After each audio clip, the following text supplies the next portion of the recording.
It was anything but a pleasant trip to Central Michigan for the Toledo Rockets as we welcome in Mike Robinson from the Toledo Rocket Radio Network. And Mike, Rob, it's easy to dwell on the negatives. Let's talk about some positives to begin this. The way Toledo played in the fourth quarter, the way they came back, forced overtime, that showed the heart of this team. It'd be easy to pack it in and say we lost this game, we're on the road, we're not coming back. They didn't do that. They did come back, force that overtime session against the Chips. Yeah, absolutely. You know, and you talked about pleasant things in Mount Pleasant. Shout out to Pete Seymour for filling in for me this weekend. He did an excellent job on the radio. And outside of that, the Rockets had a great game plan in the second half. The first half, it just is a troublesome of woes. You know, finding the rhythm of the offense, finally putting Finn in the game. We saw what it did in the second half, Mark. You know, the first half, there's still a lot of things they got to get straightened out and cleaned up, especially with the rhythm with that offensive line.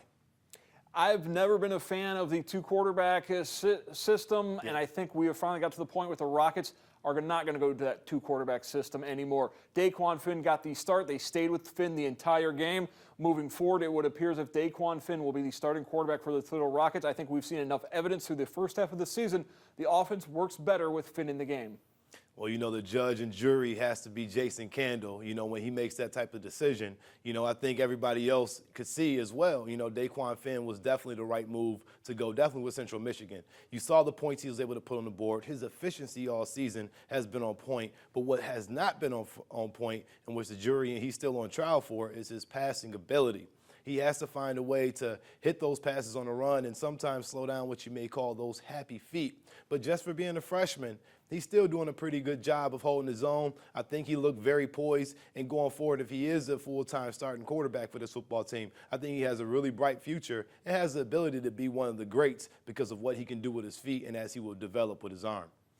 Offenses are only as good as the offensive line, and the Rocket O-line has been inconsistent this season. At this point in time, what can you do to get that chemistry going for the offensive line? You can't just write it off. You still have half of October and all of November to play, but that offensive line has just not been able to put together 4 full quarters of a game this season. Yeah, you know, and it's slightly been, you know, underwhelming to watch how the Rockets have been playing. You see the guys up front, Tyler Long, Mitch Berg, local guys. Bryce Harris, one of the big men up front that's been anchoring this team for 7 seasons. You know, this is something that's interesting, you know, and why they're not getting those yards. And you wonder if there's guys banged up front. Is there injuries or is there, you know, just schematic things that other teams are doing that the Rockets aren't making the adjustments with to pick up on? You know, Brian Koback not getting the yards that he need. Daquan Finn, you watched the game where he had a lot of pressure on him a lot of the time and on a lot of snaps. At one point, he got sacked, you know, 5 or 6 times in 12 snaps. You know, so things like that can't go on, not blaming the offensive line completely, but something schematically up front has to work, or they need to look down the line to look to replace some guys to fill those holes because, you know, going forward, this offense has been typically explosive, and it usually starts with the run game opening up that pass game. And, Mark, right now, you know, the struggle has been real. Struggle was real on defense in the first quarter against Central Michigan. What did the Chips do to maybe catch the Rocket D off guard on Saturday? You know, I think they play with tempo, you know, and they play with confidence and some swagger. You know, obviously, you know, with Pimpleton, he's able to get out there and play multiple roles, you know, whether it's playing that quarterback or just moving things around and making it tricky for the Toledo defense. They were able to get to the outside, get to the edge, you know, and I think that's kind of what slowed what the game plan in the first half was. In the second half, the defense tightened up. They did an excellent job of just slowing it down for the Toledo to have a 17-point straight. And I think this defense is finding out that Maxon Hook, you know, this young football player is going to become a star for this team as he continues to develop. But as far as, you know, the defense stopping things, you know, I don't think that they'll have these problems going forward. The offense just has to score a few more points because holding the team to just under 25 points is pretty solid. That defense will be tested on Saturday, though. Western Michigan comes into the Glass Bowl. The Broncos are riding high. They looked really good against Kent State on Saturday.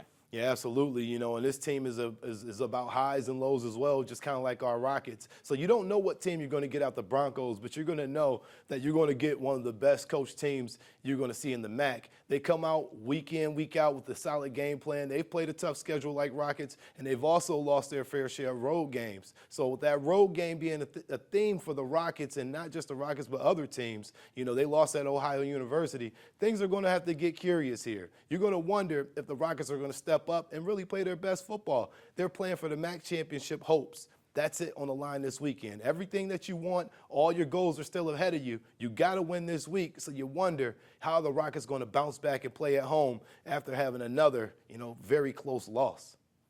A lot of outside noise about this program right now, about this entire athletic department. Yeah. Is this a situation where the football team can kind of put their backs against the wall and say, hey, there's nobody else around that can do this. We got to do it ourselves, and have that proverbial chip on their shoulders as they go in against the Broncos? Absolutely, and they shouldn't hear that outside noise. The outside noise should be exactly what it is outside noise. You got to focus on what's going on in the locker room and what it means to you as an individual, because everybody's going to write the narrative that you create. And if the football team comes out here and show us what they're about, these classes and classes of high-ranked prospects, when are you going to step up and show everybody who's making this noise what you're really about? So the coaches have to challenge the players to step up and just play their best football and play without that weight on their shoulders. You can't worry about what guys in the media are saying. You can't worry about what the Broncos are thinking. The Rockets just have to come out and do what they do best, is execute and finally get some rocket fuel in that offense.